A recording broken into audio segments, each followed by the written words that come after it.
I'm Jake O'Neill, creator of Animagraphs, and this is how an 18th century sailing battleship worked. We've based our model on the HMS Victory, which was first launched in 1765.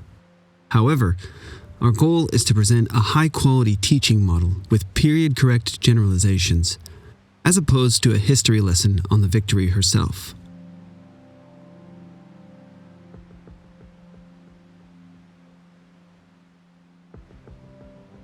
Let's start with the frame, which is constructed primarily from oak wood, with some elm, pine, and fir. Timbers are joined, for example, by pinning diagonal surfaces together in a scarf joint, secured with wood or metal fasteners, and then formed into the desired shapes. Floor beams are connected to these vertical timbers and supported by horizontal and vertical knee braces. The shell or hull of the entire ship is formed in this way. Thick planks enclose the frame inside and out. At the waterline, the hull is nearly 2 feet thick. It's a floating tank clad in wooden armor.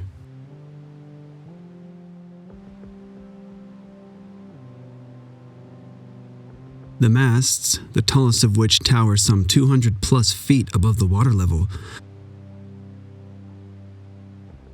are supported at each floor as they extend to the massive keel beam at the ship's very bottom, where they're anchored with large wooden blocks called steps. At the exterior, the hull below the waterline is covered with copper plating to protect against harmful marine growth, and for improved water tightness.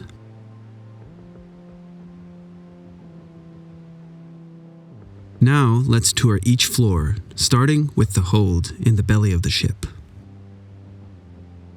The hold is the main storage area. A bed of rocks provides draining and stability for stored items, as well as ballast, which is weight added to balance the ship. The Victory had 38 tons of extra ballasting on one side when built. Iron blocks were also used to supplement ballast weight. There are wooden ventilation ducts at the fore and aft for improved air quality. At the back of the hold, there are 10 tons of flour storage. The nearby spirit room holds 50 tons of beer. The main area carries 300 tons of water, 50 tons of coal or wood fuel, 20 tons of timber for repairs or other needs, 30 tons of salted meat, 45 tons of biscuits, 15 tons of peas, and 2 tons of butter, among many other items. A shot locker holds 120 tons of cannonballs and other projectiles. A hold well collects water in the lowest part of the ship to be pumped out. The Grand Magazine stores 35 tons of gunpowder and is lined with copper to keep the powder dry, protect it from sparks, and keep rats out. In the nearby filling room, sailors prepare gunpowder cartridges for the ship's cannons, called guns.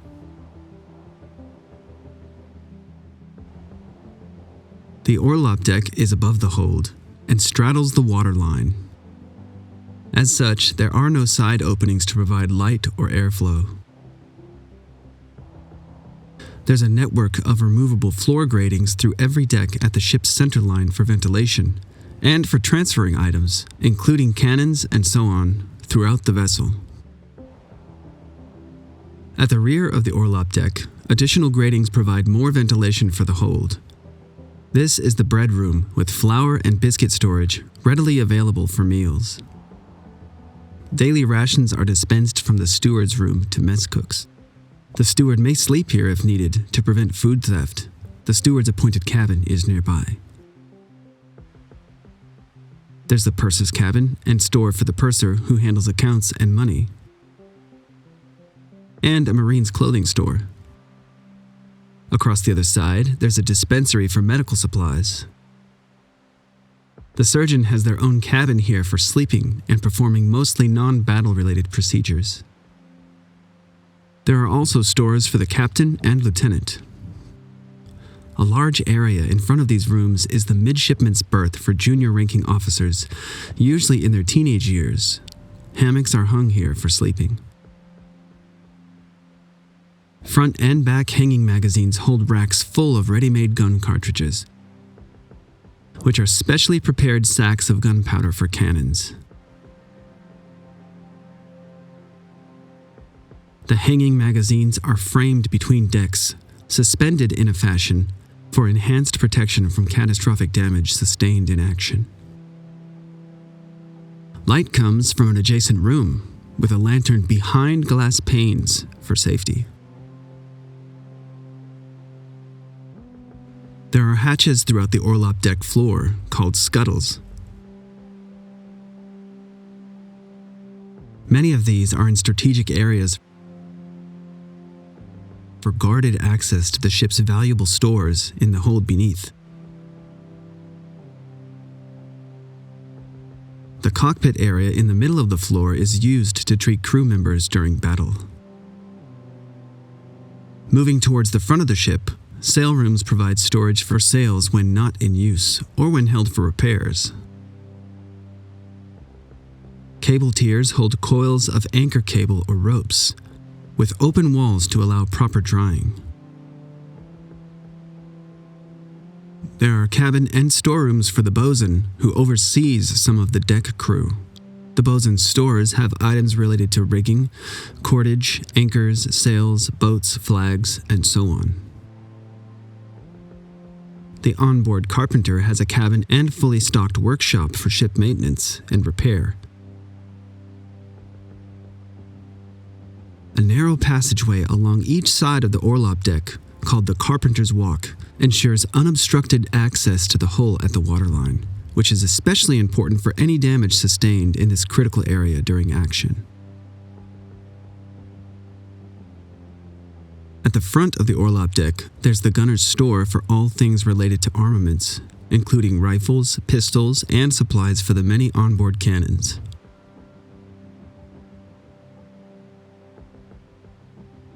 Lower gun deck. The lower gun deck is built to support 30 guns of the 32-pounder class, weighing in at over 100 tons in total. 32-pounder refers to the 32-pound shot these guns are designed to fire. Guns are maneuvered for aiming through a system of ropes and pulleys at either side and at the rear.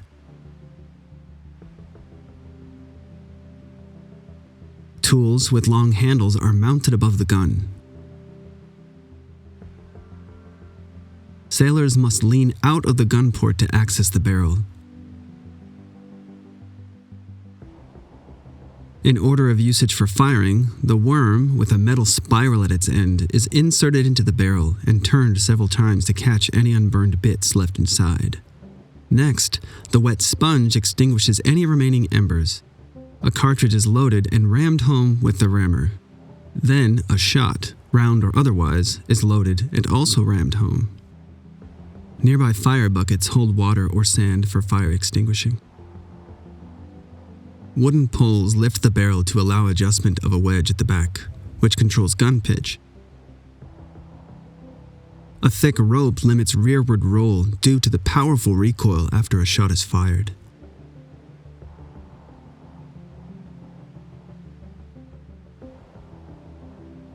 At the front of the lower deck, there's a manger where animals are sometimes kept. Anchor cables enter the ship through holes at the bow, and can also be laid here for temporary storage or drying. Sturdy wooden structures called bitts, whose beams extend to the deck below for added support, provide tie-off points for anchor cables to prevent any movement while anchors are deployed. Moving further back, there are 4 bilge or chain pumps with long handles so that many sailors can operate them in unison.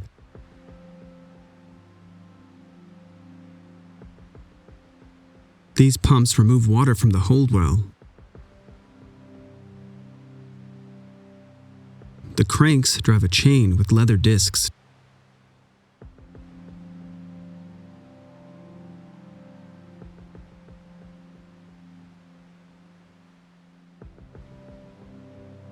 to lift water up into removable wooden tubes on the deck floor that guide pump water to drains at the ship's side. All 4 pumps operating simultaneously can move 465 gallons of water per minute out of the hold. In front and behind the pump area, there are large rotating capstans for hauling in the anchor cables. More on this process later. In this same area, there's also an elm tree pump, so called for the rot-resistant elm wood used in its construction. These general-purpose pumps draw up seawater from a hole in the bottom of the ship for cleaning or fighting fires.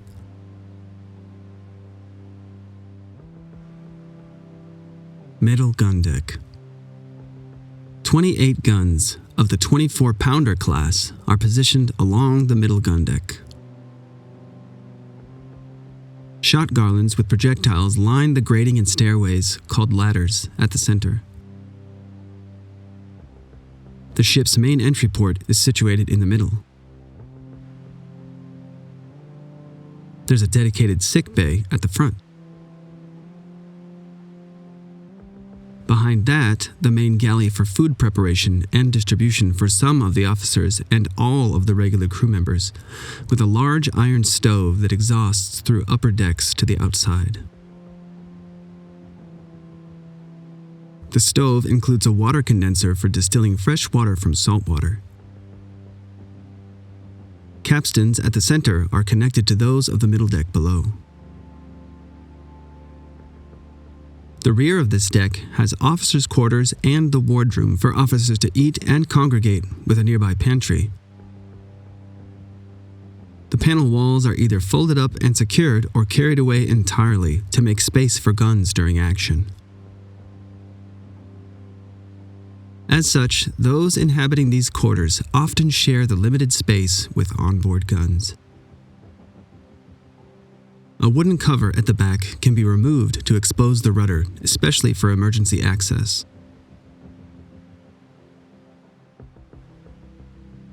Upper gun deck. The upper gun deck holds 30 12-pounder guns. Moving to the front of the deck, roundhouses at either side are accessible to officers for a more private restroom experience. Sailors of lower ranks must venture outside the ship entirely to the forecastle, where there are 6 open-air toilets called seats of ease. Simple canvas partitions form a small sick bay as needed. Non-commissioned officers' cots can be hung nearby for sleeping. There's a skylight for the galley below.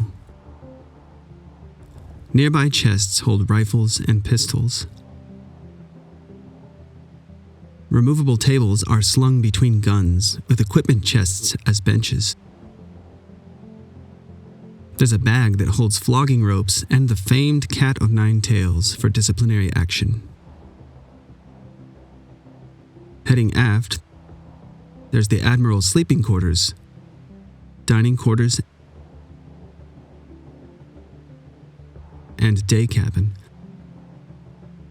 The nearby quarter gallery has a private toilet as well. As with other floors, wall paneling can fold out of the way or be removed to clear the floor for action.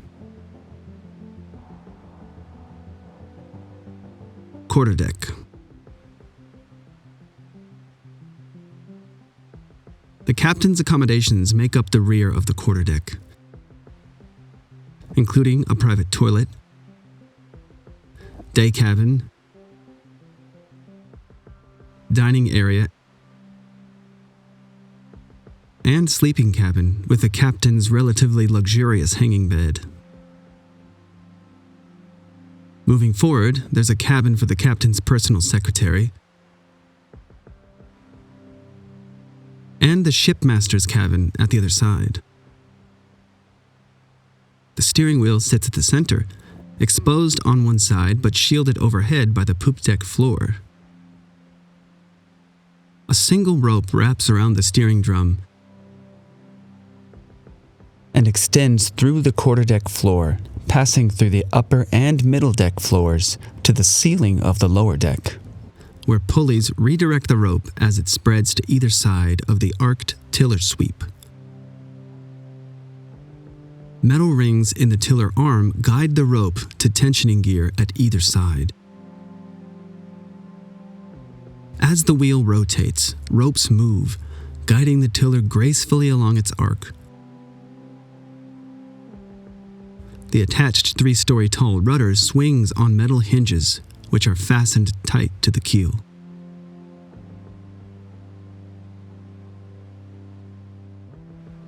Focusing back to the quarterdeck, there's a binnacle in front of the ship's wheel which holds 2 compasses for redundancy, and so that sailors on either side of the wheel may take accurate readings. A lamp sits at the center with a small chimney to let off lantern smoke. A row of fire buckets hangs from the poop deck beams above. Various 12-pounder guns line the sides. The center of the quarterdeck is open to the upper deck below, with skid beams and cradles to secure various onboard boats. There's the launch, which is the largest boat, able to handle the anchors or a ship's cannon. Pinnacle boats transport senior officers, while the barge is for the admiral. Cutters, the smallest and fastest of the boats, are mostly used for emergencies. During battle action, all of these boats are used in some capacity. There's a belfry and bell nearby. The frontmost part of the quarterdeck is called the forecastle, hearkening to older ships where this area was raised up from the deck. There are 2 68-pounder carronade-style guns at either side. They use a special sliding frame for aiming and recoil, with small wheels underneath. The large, heavy shot, paired with a shorter, thinner barrel, uses less gunpowder to deal maximum damage at close range. Poop deck. The short poop deck is a raised section at the rear. Its name derives from the French word for stern, la poupe, which I suspect would somehow sound even funnier among age groups predisposed to such humor. A skylight illuminates the captain's dining quarters below. There are cranes called davits on both sides for hoisting items to and from the ship, including the onboard boats. Shelves at the rear contain many flags for signaling. Hammocks. So far, we've seen hammocks for officers and other higher-ranking individuals.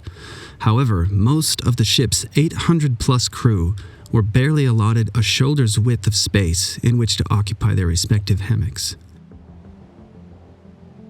Cannons are secured to the ship's sides to make room for sleeping sailors. While decks can accommodate many hammocks this way, because of watch routines aboard the ship, only half of the crew would be asleep at one time. During action, rolled hammocks are stacked in side netting to make a protective barrier around the quarter and poop decks. Hammocks are also regularly transported above decks to be aired out. Anchors. The ship carries 7 anchors. The bower's anchors at the front are the main set, with a backup pair of anchors slung nearby. These heavy anchors weigh around 10,000 pounds apiece, with the cables weighing even more. There's a crane on either side in a beam called the cathead, which is used to safely lower the anchors from their shipside perch. Once in position, the massive 8-inch diameter anchor cables handle the rest. Depending on the scenario, raising and lowering anchors could be grueling work, taking hours and involving many sailors. Capstans are vertically connected through the lower and middle decks. Guns are rotated as ladders and pillars are carried away to make room for large removable wooden bars. With 6 or more sailors to a bar, the capstans can accommodate tens to hundreds of sailors at a time. The anchor cables are too thick to warp around the capstan base. Instead, a messenger rope makes a loop, winding around the capstan and passing behind pillars at the front. As the capstan turns and the messenger rope travels, crew use sections of rope called nippers to tie the anchor cables to the messenger line, and they both move together.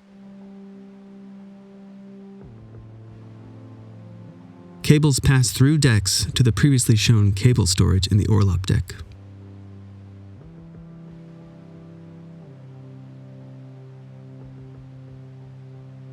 Masts, sails, and rigging. There are 3 masts, called the mizzen, main, and foremasts respectively. Each has various sails which hang from horizontal beams called yards. Since the yards are perpendicular to the masts, this is said to be a square-rigged ship. Triangular staysails hang between masts to aid in various maneuvers or make better use of available winds. The bowsprit at the front originates from the upper deck below, extending up and outwards to provide rigging for the foremost sails, called jibs. A driver or spanker sail at the rear is also used for maneuvering, or to balance helm orientation as needed. Some yards have studding sail beams that extend laterally with attached sails of the same name for added speed in good weather. The impressive density of these rigging lines can be daunting at a casual glance. Let's break things down for easier visualization. Shrouds support the masts side to side. They extend up from the ship's hull to platforms above, and from platforms themselves further up the masts. Deadeyes allow adjustment as lines may stretch over time. Horizontal rat lines in between turn shrouds into rope ladders that sailors will climb to interact with sails and rigging above. Stays provide front-to-back stability.